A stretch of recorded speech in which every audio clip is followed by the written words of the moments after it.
जय हिंद साथियों, आशा करता हूँ कि आप सभी बहुत ही मस्त और ज़बरदस्त हो। दोस्तों, आज की रीजनिंग क्लास बहुत ही ज़बरदस्त होने वाले हैं और पूरी इजीली तरीके से हम समझने का प्रयास करेंगे। तो दोस्तों, बात करें कि ये रीजनिंग क्लास सिर्फ एसएससी जीडी ही नहीं, बल्कि इसमें जो है आपको बिहार एसएससी यानी कि बिहार सचिवालय सहायक हुआ और पटना सिविल कोर्ट हुआ, रेलवे हुआ, बीएसएससी हुआ, जितने भी एग्ज़ाम में रीजनिंग पूछे जाते हैं सभी के लिए बहुत ही मोस्ट इम्पोर्टेंट होने वाले हैं। चलो हम बात करते हैं। तो चलिए हम बात करते हैं एसएससी जीडी के दीवाने यानी कि वर्दी के दीवाने जो भी हैं उसके लिए बहुत ही मस्त होने वाले हैं। और हम कुछ ही दिनों में अग्निवीर के लिए स्पेशल बैच भी लाने के लिए तैयारी में है। तो चलिए इसके लिए स्टार्ट करते हैं आज के पहले क्वेश्चन की। तो बात करते हैं PQRST तथा U उत्तर की ओर मुंह करके एक पंक्ति में बैठे हुए हैं। तो यानी एक पंक्ति की बात करें तो इस तरह एक पंक्ति ले लिए हम, इसमें उत्तर की ओर मुंह करके बैठे हुए हैं। तो ये उत्तर की तरफ मुँह करके एक पंक्ति में बैठे हुए हैं, उनका इसी क्रम में होना अनिवार्य नहीं, यानी कि ये भी कहा गया है कि उसके इस क्रम में जो जिस क्रम में वो कहा गया उस क्रम में होना कोई होगा यह जरूरी नहीं है। तो उल्टा पुल्टा भी हो सकता है ये कहा गया। और कहा गया P S के बाईं ओर बैठा है। तो हम बात करते हैं P जो है S के बाईं ओर दूसरे स्थान पर है। तो हम यहाँ से ले लेते हैं जो P जो है S के बाईं ओर दूसरे स्थान पर है। तो हम बात करते हैं तो यहाँ पे S दे देते हैं, ठीक है। और दूसरे स्थान पर P है तो यहाँ पे P को हम बैठा दिए, ठीक है। अब दूसरे स्थान पर ये बीच में कोई है हमको पता नहीं है। अब बात करते हैं कि U के दाईं ओर तीसरे स्थान पर बैठा है। U के दाईं ओर तीसरे स्थान पर, यानी कि U के दाईं ओर तीसरे स्थान पर कौन है? P है। तो इसके बीच में P के बीच में जो हम बात करते हैं एक और है, यानी कि दो और है। तो हम यहाँ बात करते हैं U यहाँ पे है, दो इस पे बीच में कोई और है ये भी पता नहीं है। अब बात करते हैं R तथा Q के बीच में केवल दो व्यक्ति, यहाँ भी कहा गया R तथा Q के बीच में दो व्यक्ति है बैठे हैं। Q S का पड़ोसी नहीं है, Q जो है S का पड़ोसी नहीं है। तो इसका मतलब जो Q जो है इसका U का पड़ोसी है। तो यहाँ पे हम बैठा दिए। अब बचा क्या? तो बचा है P के बाईं और ठीक बगल में कौन बैठा है ये कहा गया है। तो अब इसमें बचा है तो दो व्यक्ति बचा है, तो दो व्यक्ति बचा है तो हम यहाँ पे क्या करेंगे R यहाँ पे दे देते हैं R को, और उसके बाद Q को यहाँ पे दिया हुआ है, Q के बाद हम T को बैठते हैं यानी कि T को दे देते हैं। अब कहा गया है कि P के बाईं और ठीक बगल में कौन बैठा है? P के बाईं और ठीक बगल में कौन बैठा है? तो T बैठा है। कौन? यहाँ पे देख सकते हैं T है। तो इसका आंसर की हम बात करते हैं T इसका आंसर हो जाएगा। आशा करता हूँ कि आप सभी बहुत ही अच्छे तरीके से समझ गए होंगे। अगर नहीं समझ में आए तो वीडियो को दोबारा चला के पीछे करके देख सकते हैं। तो चलिए आगे की ओर बढ़ते हैं। अब कहता है दिए गए कथनों को निष्कर्ष को पढ़कर उसका जवाब देना है। तो हम बात करते हैं सबसे पहले कथन की। तो कथन के बारे में हम बात करते हैं। तो कथन दिया हुआ है सभी संतरे आम है। तो हमको क्या करना है? सभी संतरे को ऐसे S से हम डिनोट कर देते हैं। तो सभी संतरे जो क्या है आम है, तो S हो गया संतरे, और इससे थोड़ा बड़ा कर देते हैं तो आम से हम क्या सकते हैं? तो हम मैंगो लिख सकते हैं, आम को मैंगो, ठीक है। अब कहता है सभी आम सेब है। अब सभी आम को सेब बना दिए, इसको भी इस तरह पर करके सेब, तो एप्पल से हम सेब बना सकते हैं, ठीक है। दिया हुआ जैसे जैसे कर रहा है वैसे ही करना है। अगर इधर उधर हो गया तो रीजनिंग नहीं बनेगी। तो ध्यान से सुनना है और ये नहीं सोचना है कि हमसे नहीं होगा, आपसे होगा। जो भी कह रहा है उसके अनुसार से हम कर रहे हैं। ऐसा नहीं कि हम भी कि पहले से सीखे हुए हैं, हम भी सीखे हुए धीरे धीरे करके। इसी तरह अब कहता है सभी सेब अंगूर है। तो सभी सेब क्या है? अंगूर है। अब सबको जो है अंगूर बना देना है पूरा का पूरा, ठीक। यहाँ अंगूर को हम पाइनएप्पल बोलते हैं, तो या पाइनएप्पल पी से कर देते हैं, हो गया। अब कहता है कि सभी आम अंगूर है। तो सभी आम क्या है? अंगूर है। एक बात सही है, एक नंबर बात करते सही है। यहाँ पे जो है सभी मैंगो जो है अंगूर है, ये बात इसके अंदर में अंगूर के अंदर में सब आ जाता है। तो इसका मतलब ये हुआ ये एक नंबर सही है। तो एक नंबर चलिए सही है। अब दूसरा नंबर कहता है, एक नंबर की हम बात करते हैं ये सही हो जाता है, ठीक है। तो अब हम बात करते हैं कि दूसरे नंबर की। तो एक नंबर सही हो जाता है। दूसरा नंबर की हम बात करते तो कहता है कि सभी सेब संतरे है। सभी सेब जो है संतरे नहीं है। यहाँ पे जो है सेब एप्पल, और यहाँ पे जो है संतरा खुद इसके अंदर में है। किसके अंदर में? एप्पल के अंदर में। तो ये इसके देख सकते हैं अंदर में, तो ये नहीं हो सकता है। अगर कहता कि सभी एप्पल सेब है तब हो सकता है, यानी कि सभी संतरे एप्पल है तब हो सकता था, ये गलत हो जाएगा। वही बात करें सभी संतरे अंगूर है, सभी संतरे की बात करें तो अंगूर कहता है, ये सही हो जाएगा। देख सकते हैं संतरा यहाँ पे बीच में है और पाइन सबके सबसे ऊपर सबसे अंदर में क्या है तो सेब है, तो इसका ये 3 नंबर फिर सही हो जाएगा। अब कहता है कि सभी अंगूर आम है, तो सभी अंगूर जो है आम नहीं है, यानी कि सभी आम अंगूर हो जाएगा लेकिन सभी अंगूर आम नहीं होगा। देख सकते हैं यहाँ पे अंगूर सबसे ऊपर में है तो आम इसके अंदर में है, देख सकते हैं मैंगो सबके अंदर में, ये नहीं होगा, ये गलत है। इसका आंसर की हम बात करें तो 1 और 3 आंसर हो जाएगा। देख सकते हैं बी नंबर इसका आंसर हो जाएगा। आशा करता हूँ कि यह बहुत ही अच्छी तरह से समझ गए होंगे। जिस प्रकार हमने ये क्वेश्चन सॉल्व किया उसी प्रकार आपको बनाना होगा, तभी बनेगा, अन्यथा नहीं बनेगा। चलिए आगे की ओर बढ़ते हैं।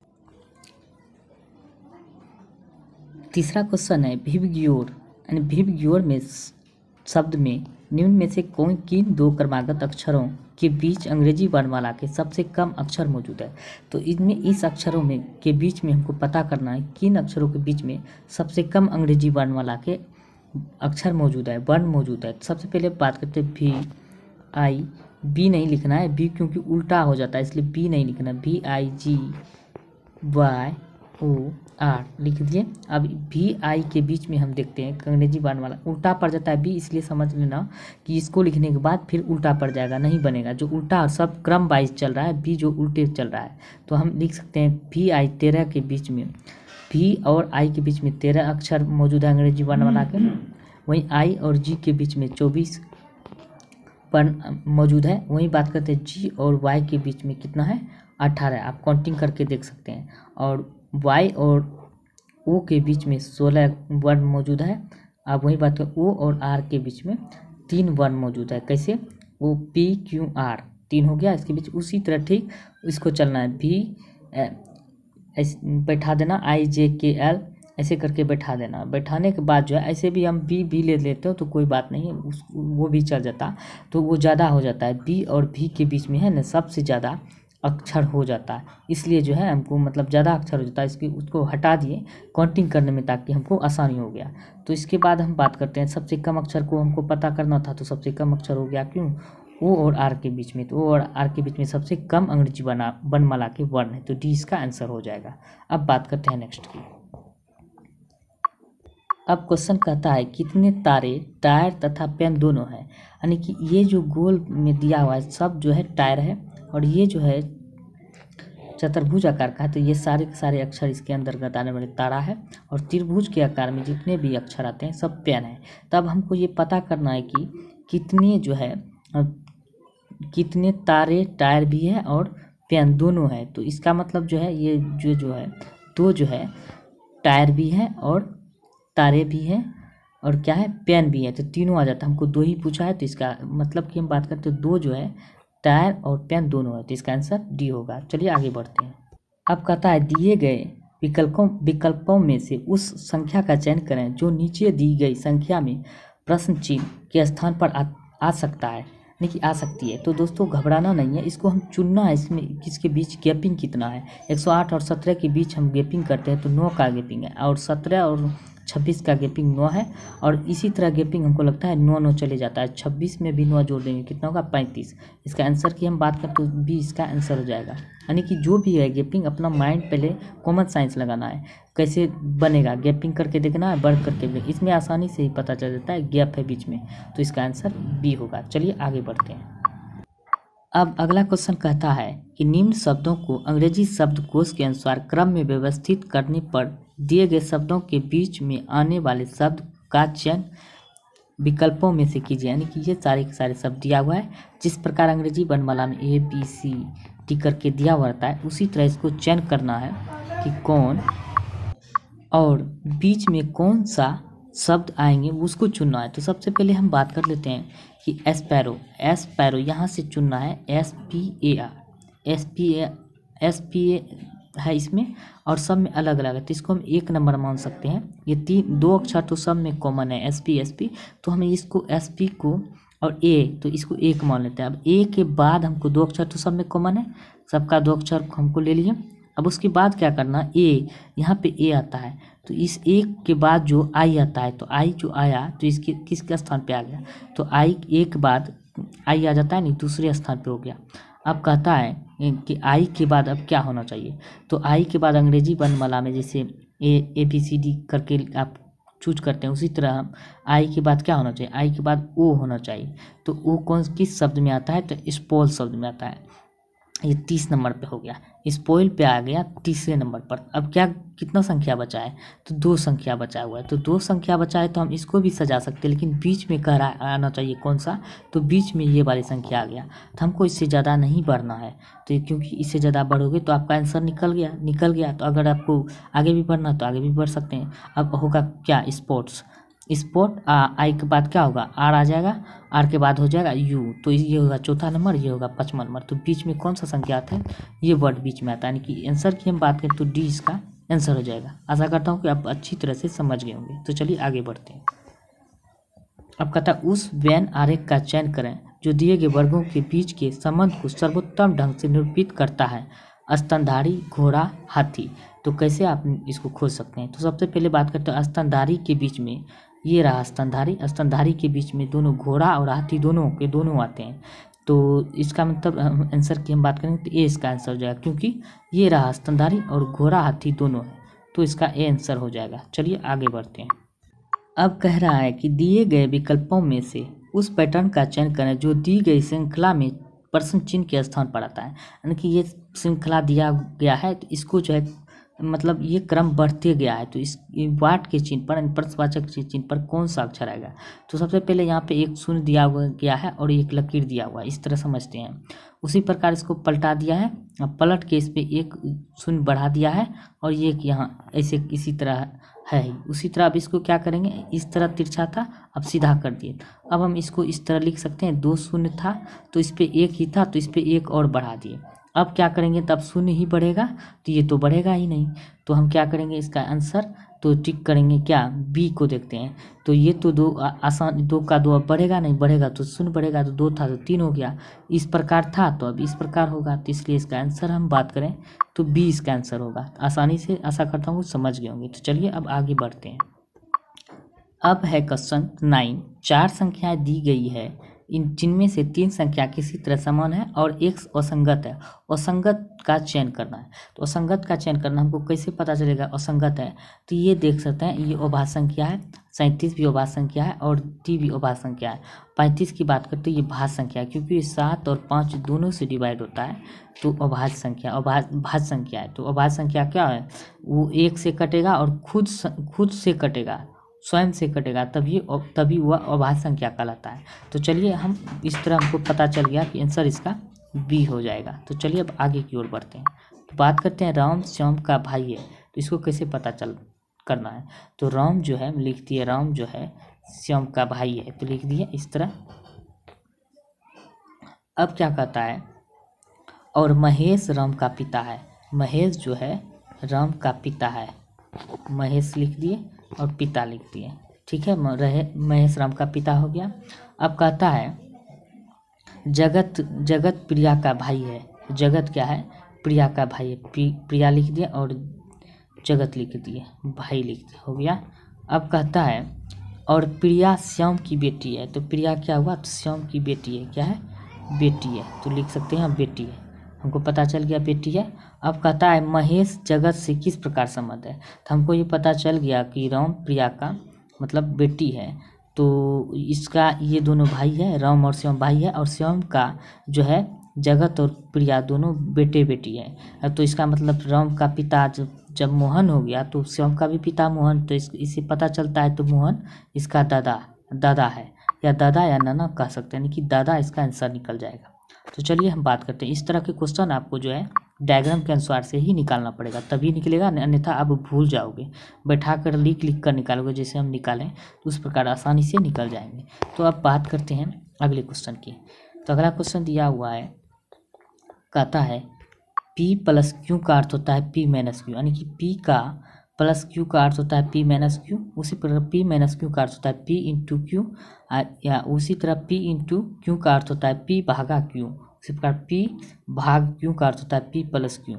तो इस प्रकार इसको बैठा देना है। तो बैठाना है कैसे हमको, तो चलिए हम बैठाते हैं। तो 25 प्लस का चिन्ह का माइनस हो जाता है, तो माइनस यहाँ पे दिया हुआ है चिन्ह, तो देख सकते हैं माइनस दिया तो माइनस लिख दिए। अब 48 लिख दिए। अब गुने का चिन्ह हम पहले ही हम बताएं, तो गुने का भाग का अर्थ होता है क्या, गुना। तो हम क्या किए, भाग का अर्थ, तो हम क्या लिख दिए, भाग लिख दिए, यानी कि गुने का चिन्ह भाग लिख दिए। यहाँ पे सारा चिन्ह दिया हुआ है, इसका मतलब ये होता है, इसका मतलब ये देख के आपको बैठाना आसानी से। तो यहाँ पे हम देख सकते हैं प्लस का जो यहाँ चिन्ह है तो माइनस में दिया तो माइनस लिख दिए। अब 48 है तो 48 लिख दिए। अब गुने का चिन्ह डिवाइड के रूप में दिया तो डिवाइड हम लिख दिए, भाग का चिन्ह, उसके बाद 6 लिख दिए। अब जो है क्या कहता है, भाग को किसके रूप में दर्शाया गया, तो प्लस के चिन्ह प्लस लिख दिए और 12 लिख दिए। अब माइनस का चिन्ह है तो -2 लिख, माइनस को हम क्या करेंगे, तो माइनस का गुने का चिन्ह लिख दें, क्या लिखेंगे, गुने का चिन्ह 2 कर दिए। अब इसका हम बात करते हैं 25 -8 + 24 हो गया। तो 24 हो गया, पता चलता है यहाँ 24 में 1 घटा दिए तो यहाँ तो कितना हुआ, जोड़ के 49 हो गया। 49 में हम 8 घटा देंगे तो कितना हुआ 41। तो इसका आंसर की हम बात करें तो ये इसका आंसर निकल जाएगा। अब बात करते हैं 12 की। 12 क्वेश्चन कहता है उस पद का पहचान करें जो निम्न श्रेणियों से संबंधित नहीं है। तो इससे संबंधित कौन सा नहीं है, तो हम बात करते हैं कि सबसे पहले 5 में कितना बढ़ रहा है, तो इसमें कितना बढ़ रहा है, 5 में 6 जोड़ देंगे तो 11 हो जाता है। फिर 11 में हम क्या करेंगे, तो 5 में 6 जोड़ दिए 11 हो गया। अब क्या करेंगे, इसमें 6 फिर इसमें 13 जोड़ दिए 24 हो गया। 13 ने की 6 दूने 12 2 हो गया। फिर इसमें जोड़ दिए तो 51 के लिए कितना हुआ 27 26 1 27 2 करके इसमें 1 जोड़ दिया जा रहा है, आप देख सकते हैं। अब इसी में 27 दूने 54 1 55 जोड़ देंगे तो निकल जाएगा 106। अब इसी में 105 हो गया। अब 106 होना चाहिए, इसमें जो जोड़ेंगे तो 106 होना चाहिए यहाँ पे, लेकिन 105 लिखा हुआ है। तो उसी तरह अब इसमें कितना जोड़ेंगे, तो 111 अब जोड़ेंगे तो 17 हो जाएगा। 111 जोड़ेंगे 17 होगा। उसी तरह अब एक को लेके चलना है, कितना 17 हो गया। यहीं से पता चलता है, इसमें 2 गुना करके 6 दूना 12 1 13 27 दूना 54 1 55 जोड़ते हुए चल गए हैं। तो यहाँ पे 106 होना चाहिए, तो यहाँ 5 लिखा हुआ है। तो हम यहाँ पे देख सकते हैं 12 का ये इसी से पता चल जाता है, तो इसका आंसर ए हो जाएगा। तो आप कुछ करने का ज़रूरत अब नहीं है, क्योंकि अंक से ही पता चल जा रहा है। अगर आप उससे भी ज़्यादा करोगे तो ज़्यादा पेच में पड़ जाओगे। तो हमको इससे पता चल गया, तो इसका आंसर ए हो जाएगा। तो चलिए अब आगे बढ़ते हैं।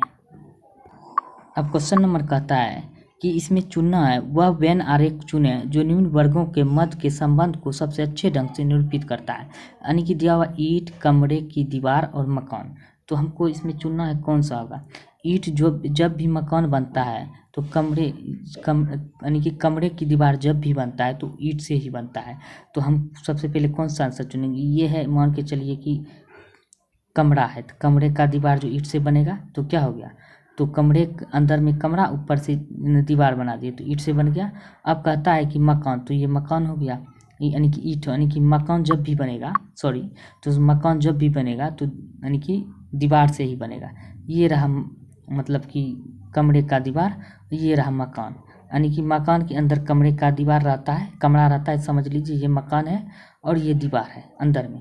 अब ईंट है तो ये ईंट लगेगा, ईंट से बनता है, तो इसका संबंध जो डी नंबर दर्शाता है, यानी कि जब भी बनेगा मकान के अंदर में दीवार रहता है और दीवार जब भी बनेगा ईंट से बनेगा, तो इसका संबंध डी से अच्छी तरह स्थापित होता है। वहीं बात करते हैं बी का कोड ए है, यानी कि जब भी हम वर्णमाला में चलते हैं, अंग्रेजी वर्णमाला में, तो 1 का मान ए होता है, ए का, बी का मान 2 होता है। तो यहाँ पे बी का मान 1 दर्शाया हुआ है, तो क्या है, बी का मान 1 दर्शाया हुआ है। तो इसी तरह ए को छोड़ दिया है, मान के चलिए ए को हटा दिया है। तो अब हम कैसे लिखना है, तो बी को का मान जो है 1 दिया हुआ है, तो उसी तरह हम पी का सम 1 घटा दें, यानी कि बी में जो है 1 को माइनस कर दिया है तो बराबर 1 बच गया। उसी तरह सब में 1 घटाना है, पी का मान कितना होता है 16 होता है, 1 घटा के क्या लिखेंगे 15। अब उसी तरह ई का मान 5 होता है, तो हम घटा के क्या लिखेंगे 5 लिख सकते हैं, ठीक है। 15 5 कहाँ पे आता है, देख सकते हैं आप, अच्छा ई 5 आता है तो यहाँ पे 4 लिखेंगे, क्या हो 5 नहीं, ई का मान 5 तो 4, 15 4 कहाँ पे हुआ, 15 4 यहाँ पे। तो आंसर हमको निकल गया, इतना ज़्यादा आगे अब नहीं बढ़ना है, बस इसी से आपको आंसर का पता चल गया। तो आंसर सी हो जाएगा। चलिए आगे बढ़ते हैं। अब क्वेश्चन कहता है कि ध्यानपूर्वक इसको देखकर ये प्रश्नवाचक के चिन्ह पे को पूरा करना। तो कैसे पूरा होगा, सबसे पहले हम बात करते हैं 6 गुने 4 कर दिया तो 5 इसमें जोड़ दिया तो कितना 29 हो गया। उसी तरह 8 में 5 गुने कर देंगे 40 और क्या जोड़ना है तो 48 हो जाएगा। तो 8 जोड़ देना है तो 48 हो गया। तो इसका आंसर 8 हो जाएगा। तो चलिए हम बात करते हैं अब अगले क्वेश्चन की। तो कहता है निम्न आकृति में कितने त्रिभुज है। तो आकृति को काउंटिंग करना है तो त्रिभुज कितने हो सकते हैं। तो इसमें त्रिभुज की हम बात करें, इसको काउंटिंग कीजिएगा लिख के, यानी कि इसको बैठा के हमको त्रिभुज का नाम दे देना है। सबसे पहले त्रिभुज का नामकरण करना है। नामकरण करके ए हुआ, उसके बाद बी हुआ, सी हुआ, यहाँ पे डी हुआ, यहाँ पे ई हुआ, ऐसे यहाँ बीच में जी हो गया और नीचे में एफ हो गया। इसको जब काउंटिंग कीजिएगा आप तो कुल 13 वृत्त यानी 13 गो त्रिभुज निकलते हैं। तो याद रखिएगा 13 आप काउंटिंग कर लीजिएगा, 30 राइट निकलते हैं। अब कहता है एक ही पासे के 3 अलग अलग स्थितियाँ यानी दर्शाई गई है, उस अक्षर का चयन करें जो यू के विपरीत, यानी कि यू का विपरीत हमको पता करना है। तो यू का विपरीत क्या होगा, फलक में हम देख सकते हैं क्यू का विपरीत क्यू है, क्या है यहाँ पे क्यू है तो यहाँ पे क्यू है, क्यू का विपरीत क्यू है। एस का विपरीत आर है, क्या है यहाँ पे आर है तो यहाँ पे एस है। अब कहता है पी का विपरीत यू है, पी यहाँ पे है और यहाँ पे यू है, देख सकते हैं तो यू है। तो किसका विपरीत पूछ रहा है, यू का विपरीत। यू का विपरीत क्या हो जाएगा, पी हो जाएगा। आंसर पी इसका आंसर हो जाएगा। वही बात करते हैं। अब देखना है कि दिए गए उस विकल्प का चयन कीजिए जिसे दिए गए शब्दों को अक्षरों का उपयोग करके नहीं बनाया जा सकता। इनमें से अक्षर को चुनना है, इस अक्षर से कौन सा इस चारों अक्षरों में से नहीं बनेगा। तो कौन सा अक्षर नहीं बनेगा आप यहाँ देख सकते हैं। टी है यहाँ पे, टी भी यहाँ पे है, आर भी यहाँ पे मौजूद है, ओ मौजूद है, उसके बाद पी देख सकते हैं, इसमें पी नहीं है, पी यहाँ पे, हाँ पी है। तो आप देखते हैं एच भी है, लेकिन वाई इसमें मौजूद नहीं है, इस अक्षर में वाई एक भी वाई मौजूद नहीं है। तो इसका आंसर ए हो जाएगा। अब बात करते हैं, दिया हुआ है 21 व्यक्ति है और 3 भाषाएं फ्रेंच, जर्मन और जापानी है। 10 व्यक्ति जर्मन बोलते हैं, क्या बोलते हैं 10 व्यक्ति जर्मन बोलते हैं। कैसे हमको पता करना है, तो सबसे पहले हम बात करेंगे, ये लिख दिए, गोला बना दिए, इसमें क्या लिखेंगे 10 व्यक्ति फ्रेंच बोलते हैं। कितना फ्रेंच, हम कलर को अलग से ले लेते हैं। 10 व्यक्ति जो है फ्रेंच बोलते हैं, कितना 10 व्यक्ति, ठीक। उसके बाद इसमें दिया हुआ है कि ऐसे करके गोला बना दिए, जर्मन बोलते हैं, जे से हम जे लिख दिए, जर्मन कितना है 10 जर्मन बोलने वाला है, ठीक है। अब कहता है कि जापानी बोलता है, तो जापानी बोलने वाला की संख्या कितना है, तो जापानी बोलने वाला की संख्या कितना कहता है 10 है। और 4 व्यक्ति केवल फ्रेंच बोल सकते हैं और 5 व्यक्ति केवल जापानी बोल सकते हैं। 4 व्यक्ति फ्रेंच और जर्मन दोनों बोल सकते हैं, इसका मतलब 4 और 3 व्यक्ति सभी भाषाएं बोलते हैं। 4 थी या 12, तो 12 व्यक्ति है जो जापानी बोल सकते हैं, यानी कि जापानी। अब इसमें क्या लिखना है, तो 4 व्यक्ति क्या है, व्यक्ति फ्रेंच बोलते हैं, तो फ्रेंच लिख दिए। अब इसमें कहता है कि फ्रेंच बोलते हैं, यहाँ पे दिया हुआ है। अब कहता है और जर्मन दोनों भाषाएं बोलते हैं, तो जर्मन, तो यहाँ पे भी जर्मन हो गया। 4 व्यक्ति फ्रेंच और जर्मन दोनों बोलते हैं। अब इसमें दिया 3 व्यक्ति सभी भाषाएं बोलते हैं। 3 व्यक्ति हमको यहाँ पे बीच में जो है यहाँ पे 3 लिख दिए, सभी भाषाएं बोलते हैं। अब कितना बचा कि तो कितने व्यक्ति केवल जापानी जर्मन बोलते हैं, तो यहाँ पे हो गया 10 है, तो 10 में 4 3 7 कितना बचा, यहाँ 3 बचा। तो हम क्या लिख सकते हैं, यहाँ पे 2 और लिख सकते हैं, 4 3 7, इसमें घटाना, यहाँ पे 1 हो जाएगा, 4 3 7 1 8, यहाँ बचा 2 लिख दिए। अब यहाँ पे कितना बचा, तो यहाँ पे हो गया कितना 3, यहाँ 3 हुआ, यहाँ 1 हुआ, 3 1 4 4 8, यहाँ पे भी 2 बच गया। अब यहाँ पे कितना बचा, तो यहाँ 2 हो गया। अब इसमें क्या बचा 5, यहाँ पे बचा 12 पूरा नाम को, 3 2 5 2 7, यहाँ 5 दे दिए तो 12 हो गया। यानी कि हम फिर से इसको 12 हो गया। तो इसमें कितना आदमी कहता है स्पष्ट का है, कितने व्यक्ति केवल जापानी बोलते हैं, तो केवल जापानी बोलने वाले व्यक्ति की संख्या की हम बात करें तो 2 हो जाएगा, केवल जापानी, यानी कि 2 व्यक्ति केवल जापानी बोलते हैं। कौन सा, जापानी। आशा करता हूँ कि आप सभी बहुत ही अच्छी तरह से समझ गए होंगे। अब बात करते हैं, लड़कियों की एक पंक्ति में में फातिमा एक सिरे से 15वें स्थान पर है और दूसरे सिरे से 9वें स्थान पर है। पंक्ति में मौजूद लड़कियों की संख्या कुल ज्ञात कीजिए। कुल संख्या बताना आपको, इसमें कुछ नहीं करना है, 15 + 9 को जो ऐड कर देंगे और 1 माइनस कर देंगे तो इसका आंसर 23 हो जाएगा। तो आंसर की हम बात करें, डी इसका आंसर हो जाएगा। इसका यही सरल ट्रिक है, खूब आसान, सबसे अच्छा बेस्ट ट्रिक है। तो दोस्तों आशा करता हूँ कि आप सभी को बहुत ही वीडियो पसंद आए तो वीडियो को लाइक करें, शेयर करें, चैनल को सब्सक्राइब करें। मिलते हैं अगले वीडियो में, आज के लिए इतना ही, धन्यवाद।